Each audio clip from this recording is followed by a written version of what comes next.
I'm Karen Jenkins-Johnson, along with Niama Safia Sandy, Director of Curatorial Affairs, and the entire team at Jenkins-Johnson Gallery.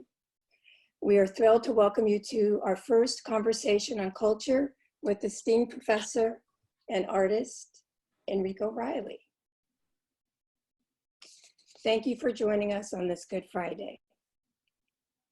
Now let's speak the truth. Enrico is a Guggenheim Fellow and Rome Prize winner. His paintings investigate violence and hope in historical and contemporary cultural traditions and African American culture. He uses formal techniques to uncover the limitations of linear narratives, including fractured bodies, hidden figures, ambiguous environments, and cropped frames. He's currently in State of the Art 2020 at Crystal Bridges, and he has an upcoming solo exhibition this fall at the University of Art at the Museum of Art at the University of New Hampshire. He's in museums including Virginia Museum of Fine Arts, the Hood Museum of Art, the National Sculpture Center, the Studio Museum in Harlem, and the Dean Collection. And he holds a chair at Dartmouth College. He received a BA in Visual Arts from Dartmouth College and an MFA in painting at Yale University. He lives and works with his beautiful family in Norwich, Vermont. Now, Niama, I'm going to hang it over back to you. All right. Well, thank you for that. Thank you so much, Enrico, for joining us and agreeing to do this. Yeah, thank you so much, Karen and Niama, for hosting this. Our pleasure. So I just want to begin by thinking through your inspirations, what has brought you into your practice as a painter. Mm-hmm. So, yeah. Yeah. So I grew up in a household where my father had sort of significant artistic talent, and though he didn't pursue that, I was around watching him as a child draw quite a bit. And the sort of story goes, at least as I remember, I would pester him and ask him to draw me things, and he said he would, and then things would come up, and there wouldn't be time for him to do it. And one day he said, well, maybe you should try to draw some of these things yourself and see what happens. And so I followed those directives, and figured out that I like to draw, and had a sort of natural affinity to doing it. So from early on, I was drawing comic books, copying photographs and things like that. And then when I got to Dartmouth College, fast forward, I was planning on being an engineer, but really within my first term at Dartmouth, I got into a drawing class, and it sort of, was just, all bets were off in terms of engineering. Mm-hmm. It's almost like you sort of find your tribe and find your family, and the other students, the professors, the studios, the communal environment, it all really made me realize that it was something that I felt really nice, sort of being immersed in that environment. So those are sort of the beginnings, and like most students, you just sort of follow your nose. I was trained by a variety of professors. Some of them were coming out of the American Expressionist, Abstract Expressionist school. Some of them were more formal, figurative painters, but a pretty good mix of both abstract painters and figurative painters. And so I gravitated towards gestural abstraction as a younger artist, and that was really sort of how I engaged with the world through art. And I think a lot of that has to do with another sort of passion or interest of mine, which is playing music. And even though I don't keep up with it really anymore. What did you play? I was a guitarist and played classical guitar for about 4 years, and then began to play jazz and blues in college, and pretty much played everything by ear. But there was something about the immediacy of making music and listening to music that temperamentally made more sense to me than I think painting, which in my experience with it can be very slow and very indirect. And there's a lot of kind of trying to think 2 or 3 moves ahead, which one could argue you're doing in music as well. But I certainly think in jazz. Yes, no, certainly. But there is something about the gestural abstraction that to me just made sense. And I carried with that until I got to graduate school, and then really was challenged to think, I think, more conceptually about the work. And that's when the work began to shift a bit towards sort of much more minimal, post-minimal work. And before you continue, can I see some of what that abstraction looked like? Yeah, so here's an image of let's see, can you see that? No, not yet. Yeah. Here we go. Okay, so here's an image of a painting called Giant Steps, and this was actually done. This is a little bit later, and it's coming probably in 2003 or 4. A few years after I've gotten out of graduate school, but the idea and the seeds of this piece were all being worked out at Yale. And I actually don't have any images of much earlier work than this, but this is just an example of where the sort of gestural abstraction moved to, again, a kind of minimal or post-minimal work. Yeah.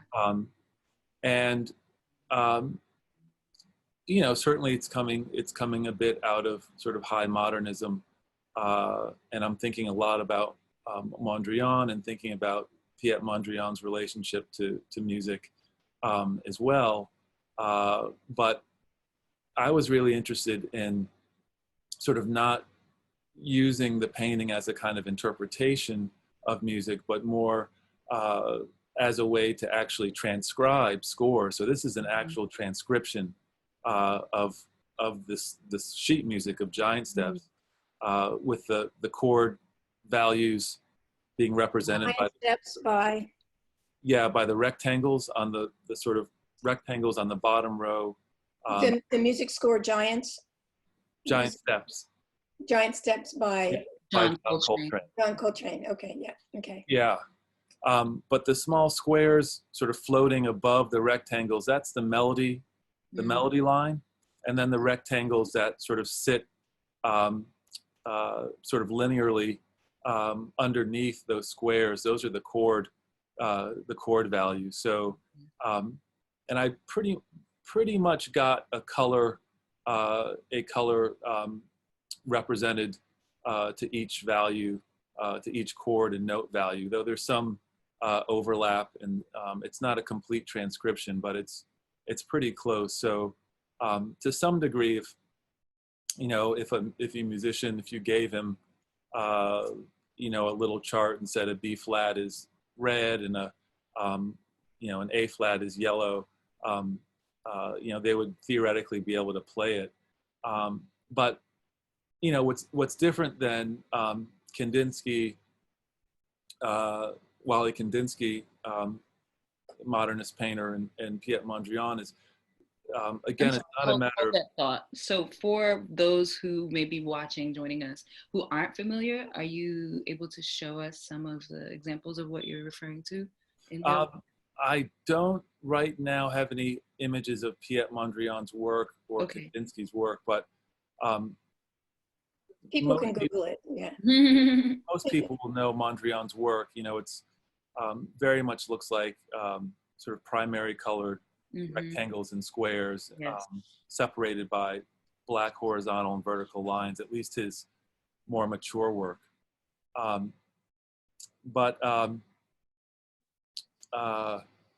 Again, yeah, it's a real sort of transcription, and the idea was to make a commentary about some of the associations with you know, this great musical contribution to American culture, that it's you know, it's a music, at least in the past, sort of a music of what's the word? Yeah, just not not a tasteful music, a sort of maybe a barbaric kind of music, a music that's not on par with the European classical tradition. And I just wanted to take the scores themselves and expose the beauty of the scores, and then also to expose the intelligence and the brilliance in composing this music, and the fact that it is composed and it is written down, and simultaneously, you know, it's improvised on top of. I'll just play a little bit, and then we'll quickly move on from here, but I'll just play a little bit of Giant Steps.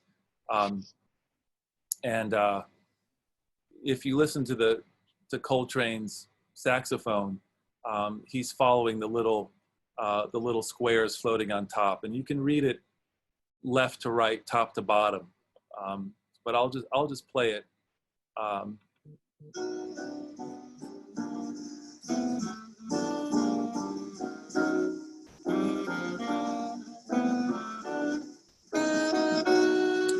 Coming at the end right now, then it repeats, upper left.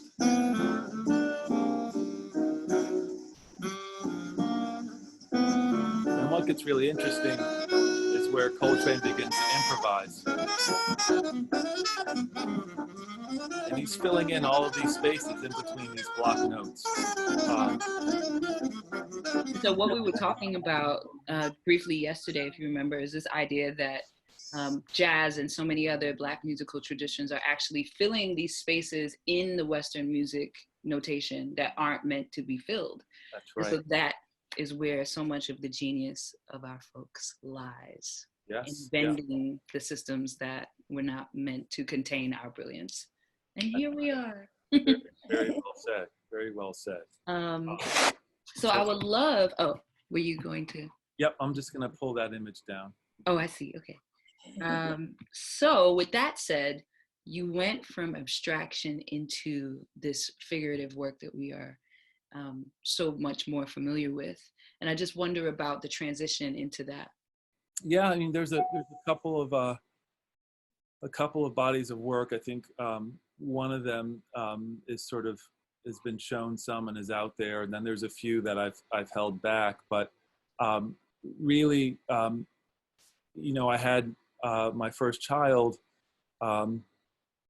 Alexander, and you know, I think it just began not to make sense to be making this very sort of internal aesthetic kind of music and sort of paintings, and thinking of my studio as an escape from reality, you know, or sort of this sort of refuge. It began to not make sense, you know, with my focus on my new family. And so, you know, the realities of having a robust domestic life, and meaning children and all those responsibilities, really pushed me into trying to retool my language where I could be thinking about painting and drawing while being at home and while being with Alex. And an example of that, really an example of that might be something like, hold on, let me get this one up. Let's see if this one works. Let's see if we can get, stop sharing. It was there, Enrico. Oh, the red image? Yeah, Yeah. it was there, yes. Okay. There we go. Okay, yeah, so this is a decent example of some of these transitional works where there's a lot more drawing and being involved in the painting, and they begin to court a kind of surrealism and a kind of expressionism. I was thinking a lot about someone like Paul Klee. I don't have an image of his work for reference. And then also to many of the American expressionists, painters, and just sort of working through that language, thinking about color and drawing, and thinking about the beginnings of sort of figuration. I'll stop sharing that as well. For me, and that sort of lasted for a good amount of time. I think, again, what I began to realize, I think, was that I needed more, I wanted more form, sense of form in the paintings, sort of sense of space and volume, and thinking about the historical painters, European painters that I'm interested in and studied, and thinking about trying to straddle sort of all of that sort of amazing information. There was a real desire to begin to look specifically and observe specifically, reference photographs, and then also shift the drawing where objects were much more recognizable. And we'll talk a little bit later about the sort of ambiguity and the cropping in the work, but actually, before we do that, I yeah. wonder about, I don't know that it had occurred to me that you had been using photos as reference. So I just wonder about like where you're sourcing these images and this sort of thing. Yeah, so in the current work, the more current work? Sure. Yeah, so I've only really started to use photographs in the past probably two or 3 years. While I was in Rome, there was a passage in the painting that I couldn't make work from my imagination, and I really prided myself on not using photographs, and it was a real part of the practice to generate the drawings sort of automatically from imagination, and then use those drawings to make the paintings. But I used a photograph of a reproduction of a Giotto painting from the Arena Chapel, I believe. And I used that as a model for a hand.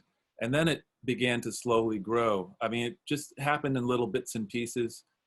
When there was something that I had trouble forming with my imagination, I'd find some little photograph to look at. Sometimes it was an art historical reference to an actual painting. Sometimes it was a found photograph. But more recently, I'll reference a drawing that I've made, and it'll be a combination of finding a found photograph, but then also actually taking my camera and posing my kids' hands or my wife's hands or my hands, or posing family members in a way, and then taking another photo, stage photo. And so then I can work from at least 3 different sort of points of view, a drawing, a found photograph, and then an actual composed staged photograph. And it's all very loose, you know, there's not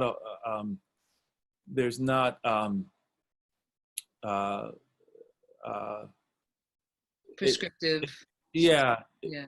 Yeah. And it's relatively loose, you know, and I just sort of use what I need to in the moment to make the image happen. So I wonder then, so we've talked about this trajectory from abstraction into these works that we're sort of melding drawing and painting together. But I do wonder specifically, how did you come to these snapshots, if you will? Yeah, so the narratives, yeah. Yeah, so you know, one thing that's been interesting is as I've gotten older and I think back to my own childhood, I remember situations where I would be seeing something or witnessing something, usually something in motion, someone running or someone diving into a pool, and my mind would actually freeze it, and I would, you know, and so I have these sort of snapshot memories of just various random images, which I'm sure a lot of people have. But I remember early on realizing that sort of mechanism in one's brain, or the capacity to do that. So there's that, the sort of internal, personal kind of relationship with that. But there's a way that by cropping in on a form or cropping in on a scene, you're not forced to follow a specific narrative, or you're not sort of fully committing to, at least I don't have to commit to a kind of storytelling that I sort of don't want to engage in. I think for me, there's a way through cropping that I can talk about the subject of invisibility amongst, or sort of as a concept. And certainly, you know, it's a reference to Ralph Ellison's work, The Invisible Man, but sort of cropping out either the whole body, so you just have the hands, or cropping out most of the figure, and really referencing that concept of invisibility. But also, it's a way to allow the viewer to begin to use their imagination and fill in what that story might be, what that prompt might be. Could you pull up an image, a painting of yours, while you're talking about that? Yeah. So let's see.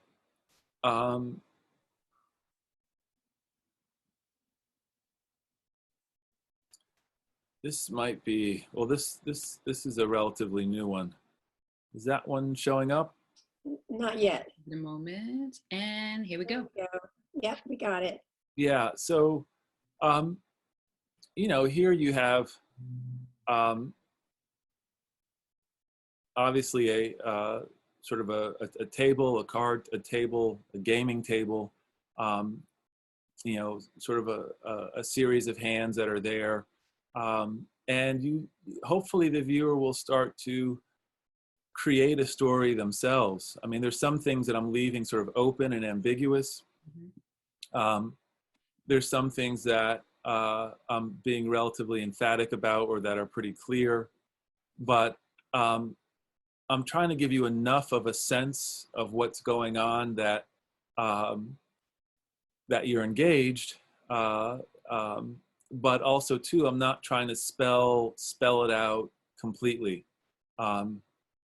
And for me, it's a way, again, to still retain a kind of abstract quality in the work, and an open-ended quality in the work that I find, you know, one of the amazing things about either abstraction or sort of more decorative art is sort of the lack of a very strong kind of narrative in a way, at least in terms of sort of overt, really overt subject matter.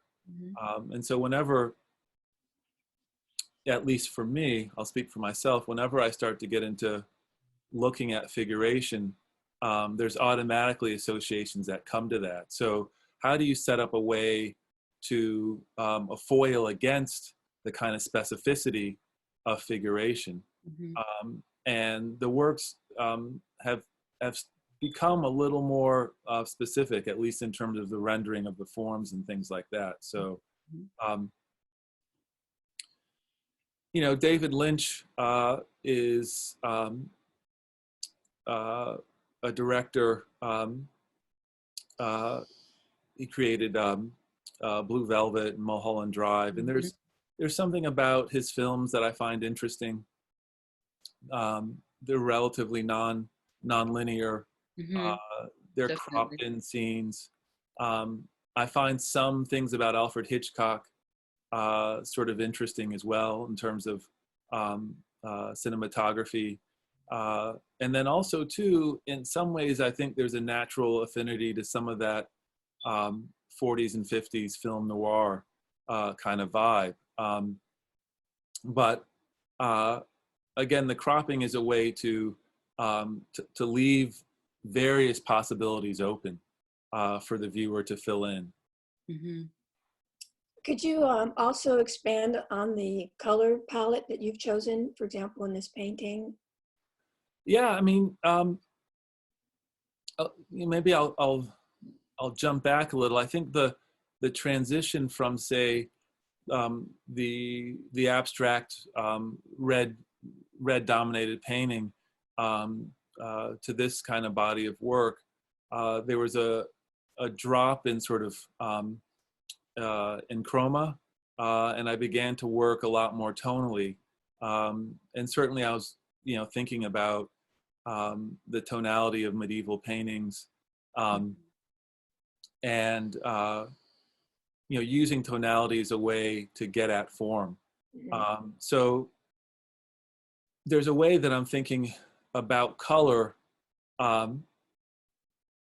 in these slightly more recent paintings. You know, the color is also expanding out again, but I'm still really thinking about it tonally. So I'm looking at shifts in light and dark, really, and you know, trying to use sort of an extended kind of chromatic range to begin to open up the painting. So whether it's kind of the green underpainting showing through the female figure on the left through her fingertips. Yeah. You know, or the sort of pink notes and orange notes around fingers. You know, there's a formal way that utilizing color and thinking about it in terms of temperature, you know, helps with articulating the form. So there's a lot of things that I'm dealing with in terms of, you know, warm and cool, and you know, trying to bounce warm and cool colors off of each other, which is all just sort of relatively standard formal stuff. But it's a bit of a combination of sort of tonal painting, and then also moving a bit into more sort of chromatic, in limited ways, more chromatic sort of moves in the work. You know, and certainly in this work in particular, you know, all of the color sort of culminates in that very dominant red heart, sort of at the lower center of the painting. Yeah, we were in awe of even the hand that is holding that set, the heart, and the club. There, the kind of the lavender purple that you have on the nail. Yeah. Yes. Also, one of my favorite hands in this is in the upper right part of the image.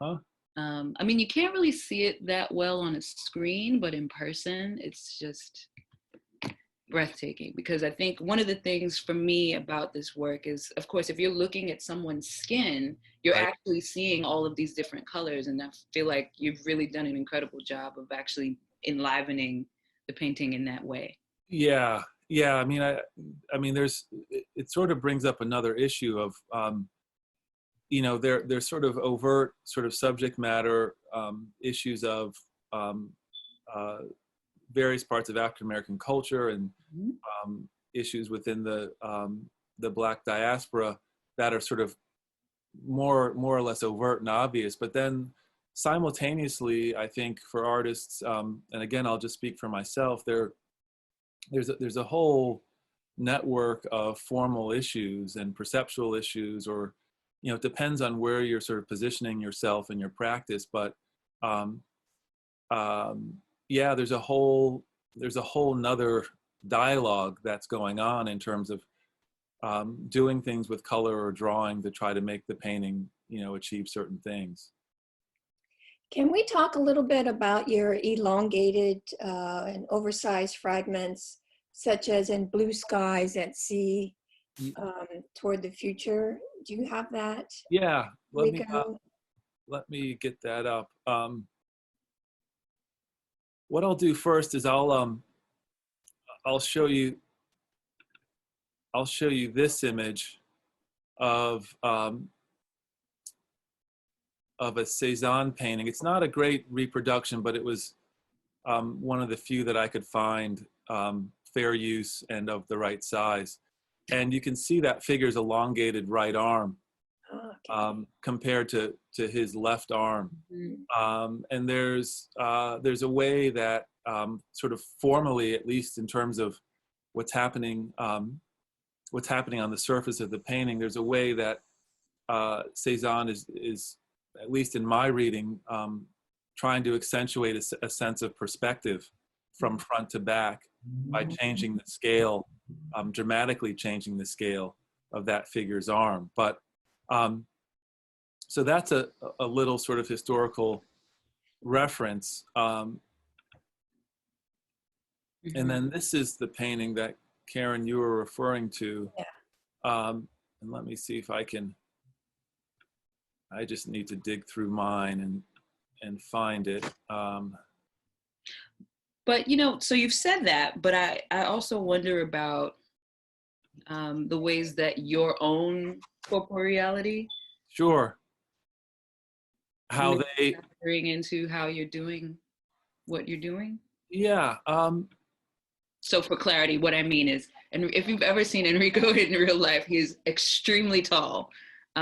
So I wonder about the ways that your own body is implicated in these works. Yeah, I mean, I think that certainly I think, I mean, art making is so interesting, and it's also so mysterious. And I think for some practitioners, relating your body to the material is something that you're aware of doing or you're subconsciously doing. And so there's a way that as an artist, you begin to embody the materials. And I am a taller, sort of lanky person. Yeah, there's something about, my physical dimensions that certainly. I'm sorry, Enrico, are you able to stop sharing and then share again? Because some of our guests are unable to see. Yes. Yeah, hold on, let me see. Did it come up? Can you all see now? Someone let me know in the chat, please. It's blank again. Is it? They haven't responded yet. I cannot see the image. So some people can see and some others cannot. Yeah, okay, I'm gonna share it one more time.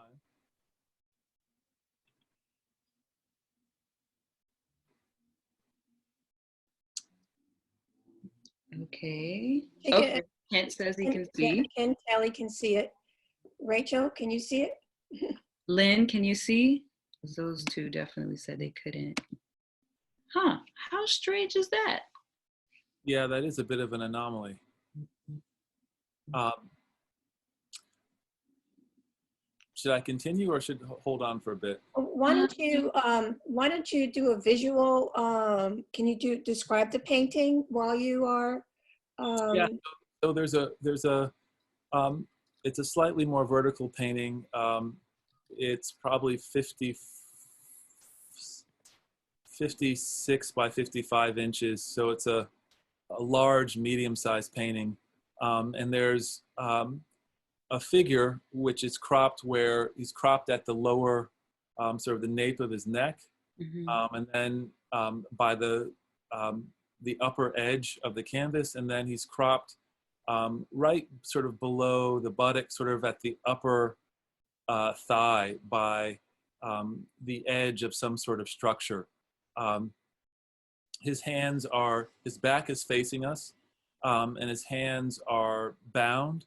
And in his hands, he's holding a pair of drumsticks and then also a very small knife, which is wedged between his right wrist and some of the bindings. And in his left back pocket, there's a small book tucked away. He's shirtless. He's wearing sort of army green pants. And there's a blue sky sort of behind him. You know, it's a little bit ambiguous as to where the figure is, but or when, for that matter. Yeah. Yes, or when. You know, the clothing is relatively contemporary. The belt loops. Yep. What tells me something else, though, because you have the belt loops, but then if it was more contemporary, you probably wouldn't have someone bound with rope. That's right. That's right. That's right. And in a way, you know, this kind of thing is happening. I'm trying to have it happen throughout most of my paintings. And I don't force it. I let it try to happen naturally. But, you know, there's a commentary about the past, and I think specifically about the transatlantic slave trade and all of the sort of ramifications that come out of that. I'm trying to talk about how that continues to be a part of our American experience, both black and white. So the structure that he is on is actually the deck of a ship in my imagination. And you might only sort of get that from the title, Blue Skies at Sea Toward the Future. And, you know, there's a reference, one picks up on a reference to slavery through the rope and the binding. There's a purposeful attempt not to use an iron shackle. I think that would have been too too forward. So there are these rope bindings.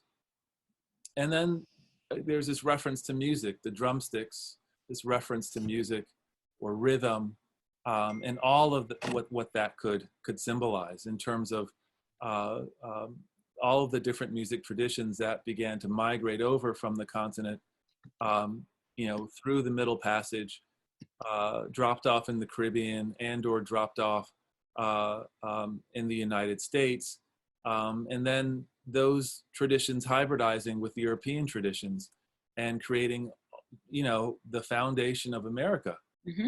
So when I think about hip hop, or I think about rap music, which certainly I grew up listening to and still listen to, you know, I think about the whole trajectory. You know, I think about just all of it combined, and the legitimacy for some of the content, you know, in all of that kind of music. So, you know, getting back to the sort of description of the figure, and I'll try to wrap up quickly here. You know, his left arm is much broader and bigger than his right arm, and it's really just a way to create a disjunction in the space. and to create a kind of way to move into the painting and make the painting really physical, and try to put the viewer in a way in that space. And I think Paul Cézanne is a master painter, and there's no reason to compare anyone to Cézanne, but I think Cézanne tries to use some of his odd devices to do the same thing, to move the viewer actually sort of more intimately into through the picture plane and into the space of the painting. Thank you. That was very helpful, and it was fantastic. So I wonder though, coming back to, so this work is from 2019, correct? Yep. So thinking about, you're actually sort of working on multiple series at the same time. So I just wonder about, as you said, the content, thinking about these historical narratives that you're delving into with this, like how are you finding yourself? How are you grounding yourself within these two series? Yeah, so as an undergrad, I took a lot of American history classes, and read quite a bit, firsthand accounts, and then also later accounts of the slave trade or slave narratives. And even though I don't, studiously keep up with all of that stuff, and this is over 20 years have passed, I think those readings stick in my mind and sort of orient me in a way. I think as well, there's a strange way that you can see the past of America in the present. And so I live in a relatively rural place, and so when I get down to urban areas, there's a real shock to my eyes. There's a real kind of awareness of diversity that I think is not so much present here in Vermont, New Hampshire. And so I think as I leave Vermont, New Hampshire, when I get to leave and travel, there's just a way that my readings and what I know about the subject, which certainly is not a kind of expertise, it sort of all comes back the same way. I might listen to some kind of West African drumming music, and I might hear Eric B. and Rakim in that music, and yeah. So I think that's a sort of organic way in which I'm sort of dealing with these things. I think wonder if you would show us a piece from the Rhythmening series. Yeah.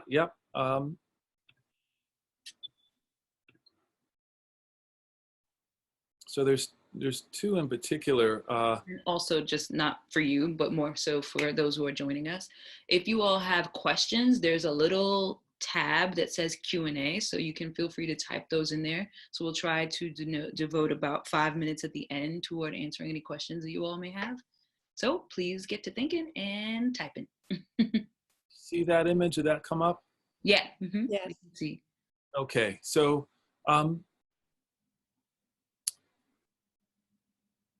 where were we? We were talking. Music. What's that? Music. So the last thing you said was you may listen to some West African drumming and you can hear Eric B. and Rakim within that. Yeah, you might hear analogs into contemporary music. Even the same way you might hear you might hear in early 20th century blues, let's say by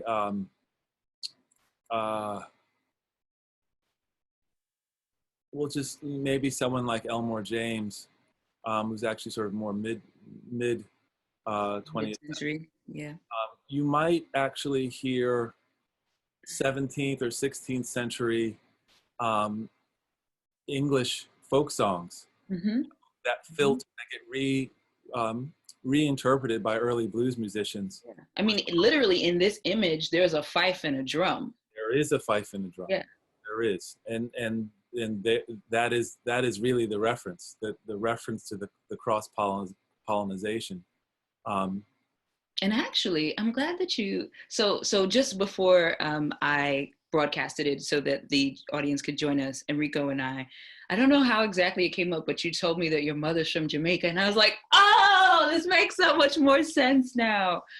So thinking about, there's fife and drum both in the American South and in the Caribbean. And the Caribbean, that's right. That's right. And I think this is like such a wonderful, I hadn't seen this piece. Yeah. You've seen it. Even though I wasn't exposed to any of those traditions growing up, the fife and drum tradition in the Caribbean or in the South, it's something that I came to later on. And when I, first encountered it, and I first encountered it in the representations in the American South, I was like, oh my goodness, this is so elemental and so European and Black at the same time. It's just, it's like a strange time capsule, and a strange affirmation of how intertwined the whole enterprise of America is, and how, it sort of circles back to these issues of why there should not, besides the obvious reasons of why there shouldn't be these institutional sort of injustices sort of happening, but besides the obvious reasons, we're literally grown together. The cultures are literally intertwined, and we both reflect in each other. And so it's such a missed opportunity to try to explore and to make visible, all of this connection and all of this richness. So, I think Betty Saar, the sculptor Betty Saar, artist Betty Saar, I think, speaks about this in her work. And there's so many other people who have explored these ideas, and none of these ideas are new. I think I'm just trying to add to the conversation and talk about this sort of continuum, this amazing music. There's the horn of the trumpet or some sort of brass instrument, which certainly is for me a reference to jazz and in New Orleans, and then the figure playing the bass drum that's really sort of taken from a second line bass drum player. The figure's wearing a suit coat and sort of dressed up, and then the figure playing the fife. Actually, I modeled that figure after a Manet painting. He has a painting of a fifer as well, if I'm not mistaken. But those hands, are from a completely different,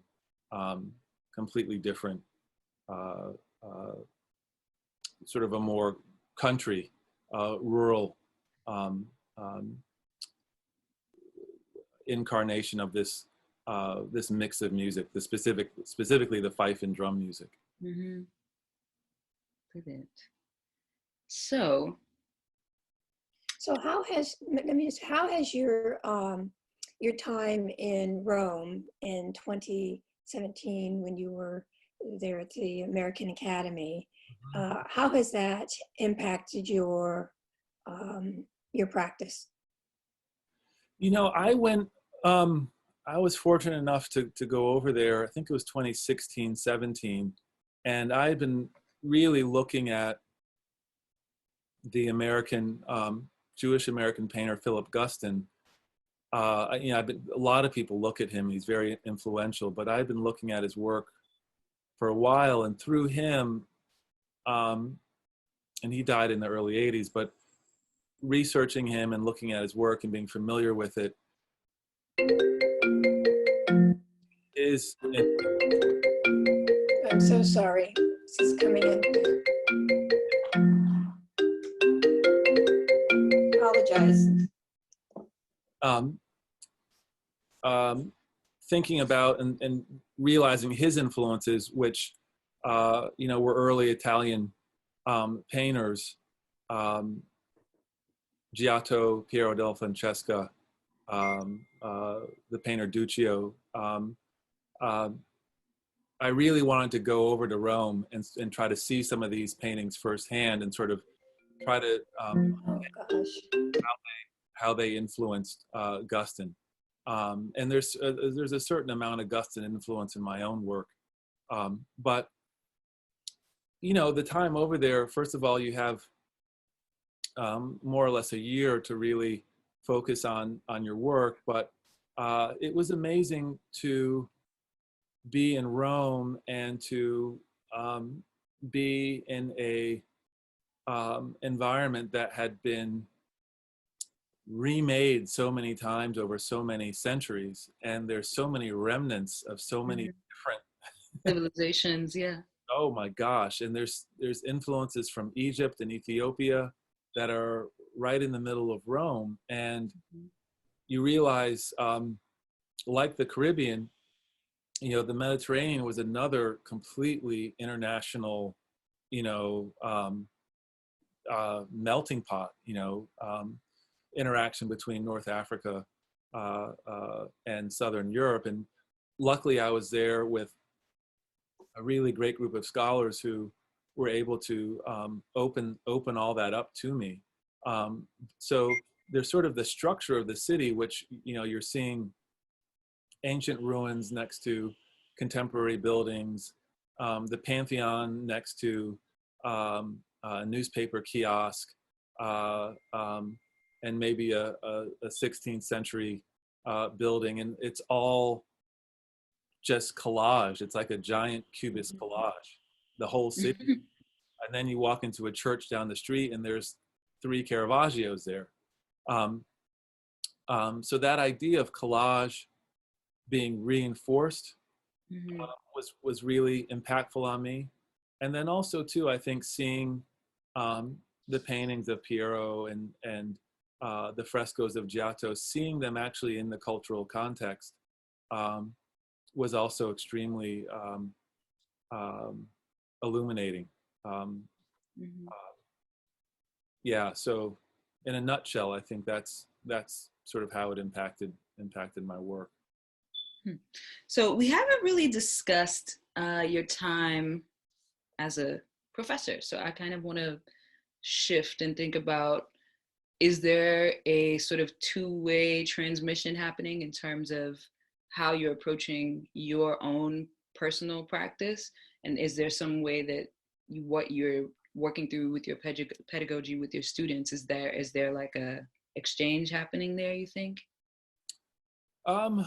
You know, I think it's tricky. I think there are some professors who very much, and there's some ways of teaching, I'll say, where the transmission of information is really based on a kind of mirroring of the instructor's ideas and beliefs.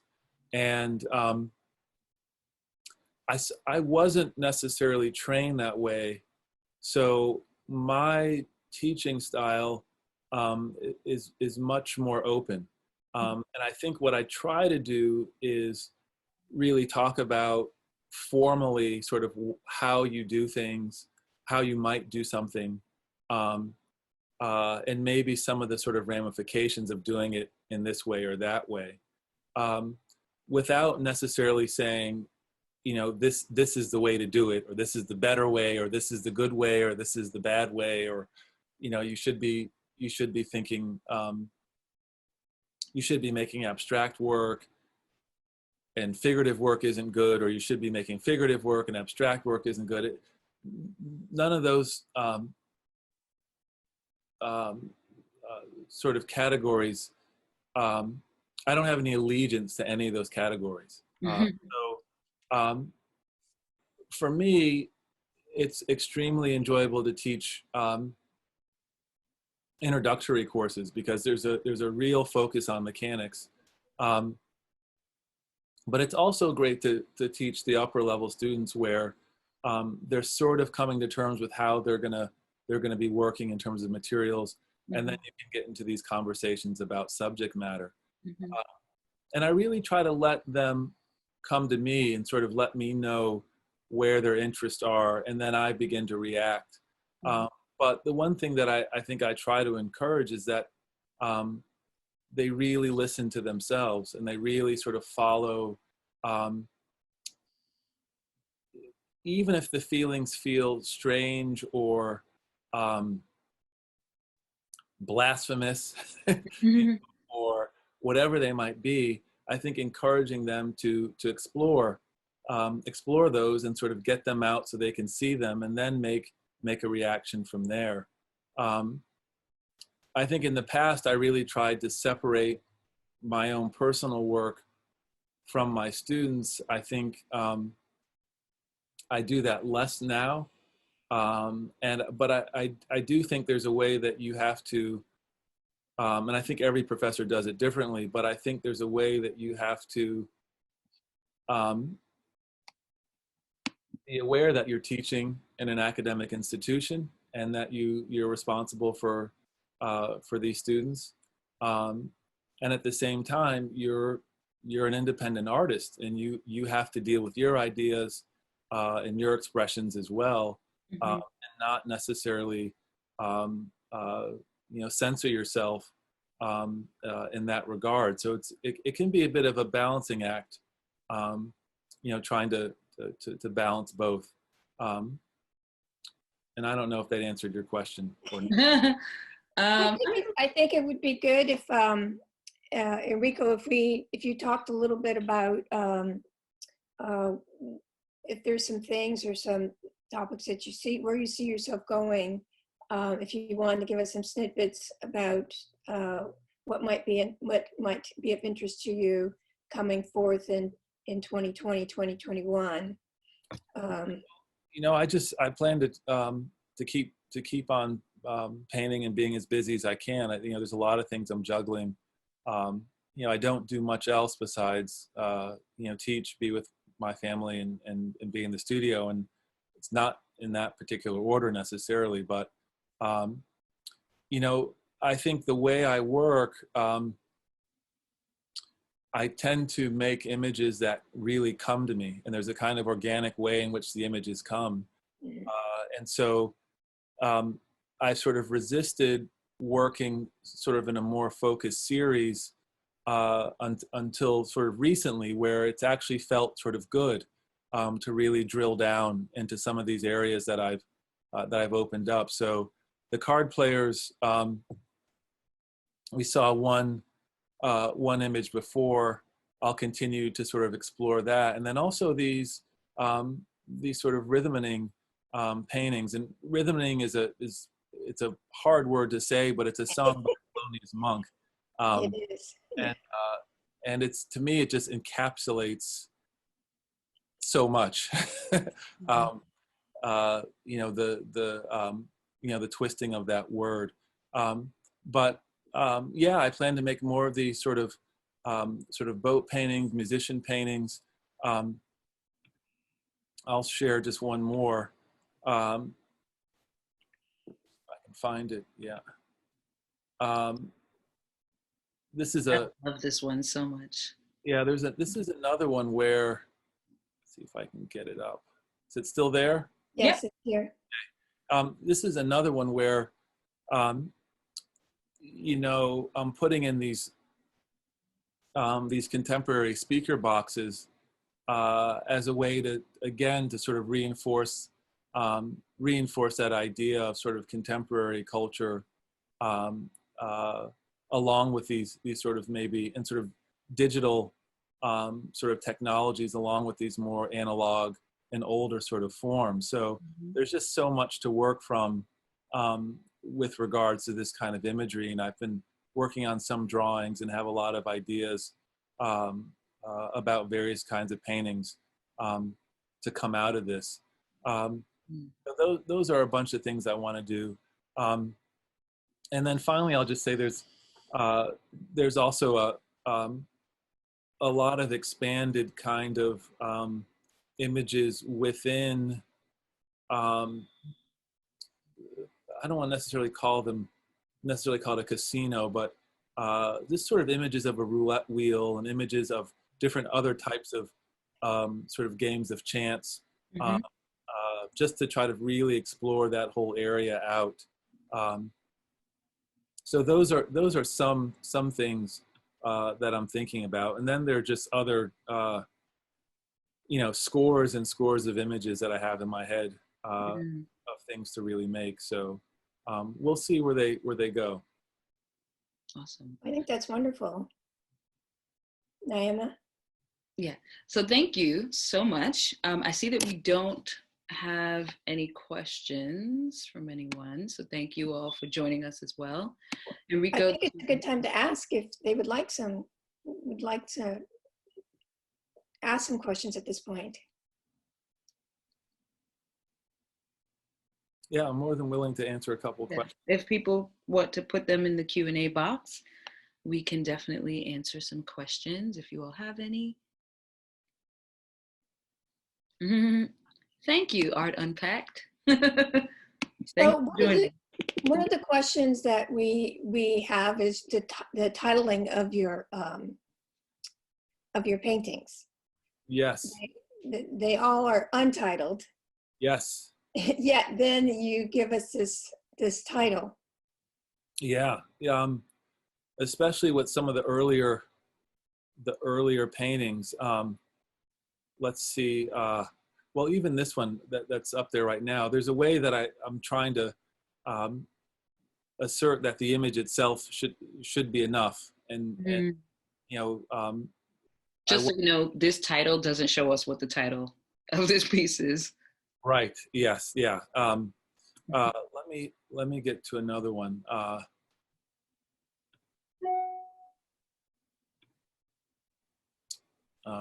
Let's see here.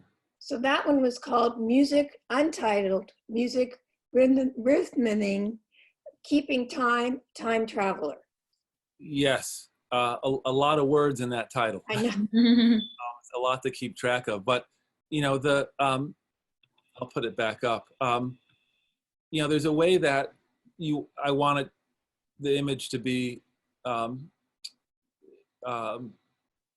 sort of have its own integrity in and of itself, but then I use the title as a tool as possible ways to start to think about the imagery and possible ways to start positioning the viewer, to start to think about the painting. And it's a way for me also to generally sketch out, I think, what I'm thinking about sort of nebulously when I'm making the work, because I'm not necessarily thinking about one particular thing. And a lot of times I find it inadequate to just have sort of one title. So so I'll bump 2 or 3 ideas up against each other, as a way to signal that it's about a lot of things. I'll share one more. This is a bit of an earlier one, untitled A Very Old Game Revisited. This one was done in 2015, and it's also really in relation to all of the police shootings that were happening in 2014. And so there's this very old game afoot you know, um, and then to me, it was like in 2014, even though many of us already knew the continuation of these kinds of acts, I think as a nation, there is a kind of revisiting of that trajectory of violence. I think part of that is also, you know, we have more access to technology faster than ever at any other point in human history. So I think for many of us, because we could literally see it again, Right. it became this new thing. Although, as you said in the title here, it's a very old story that has never actually ended. That's right. That's right. And maybe just one last example. Let's see if I can find this one. This is a female card player. Yes. With the emerald necklace. Yes. And I think this one is, I don't have the title right now, but yes, I have the title. It's called Untitled Woman, Sister, Keeper of Cultural Riches. That's right. That's right.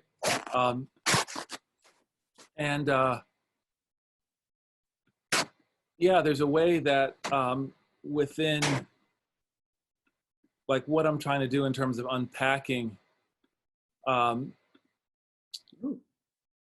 just 1 second, just in terms of unpacking the image, I'm just trying to find it here on my screen. Oh. Sorry. Almost. Like, what is happening back here? Sorry. Because we're seeing like little flashes. It's a bit strange. Okay, sorry, yeah. So yeah, I mean, sort of even complicating the sort of metaphor even more, you know, it's not necessarily a matter of this female protagonist being really successful, you know, at a poker table. I mean, there's sort of an obvious reading that she's doing well. You know, there are the spades suits that are there, a reference to that unfortunate epithet that is around. There's the heart suit, referencing a kind of self-love and a kind of resiliency. And then the titling is more talking about how these sort of cultural riches, we were talking about jazz, we're talking about hip hop, we can move it into food and all different kinds of sort of aesthetic areas. How these riches sort of survive, these cultural riches survived all of this adversity, and how they're being kept alive, how they're being nurtured, you know, how they're not being let, or the attempts to not letting them disappear. So in the title, I'm trying to sort of get at that that kind of thought process as well. Mm-hmm. Thank you so much. I don't think that anyone has questions because they have not typed anything. Yep. So really so deeply appreciative of your time and these insights into your practice and your pedagogy and your life, more or less. So thank you. And Karen. Thank you. Yes, thank you, Enrico. Yep. It's a pleasure working with you, and thank you so much for this conversation, and we wish you and your family a happy Easter. Yep. And I know you're doing your semester online, yep. So good luck with that in these times. Yep. And we wish all the viewers happy Easter and Passover, and we look forward to seeing you. Our next conversation is next Friday. Is that right, Niama? Same bat time, same bat channel. With Gwendolyn Hatton Butler, who is a friend and collector of the gallery, and a woman involved in finance and very much involved in the contemporary art world on the collecting side. So thank you, Niama. It was a pleasure co-hosting this with you. And again, thank you to our team at Jenkins-Johnson Gallery. And we will have this available on Vimeo next Tuesday. And so we just spoke the truth. Thank you. Thank you, guys. Thanks, everyone. Have a great, great evening and afternoon if you're in California. Bye. Bye.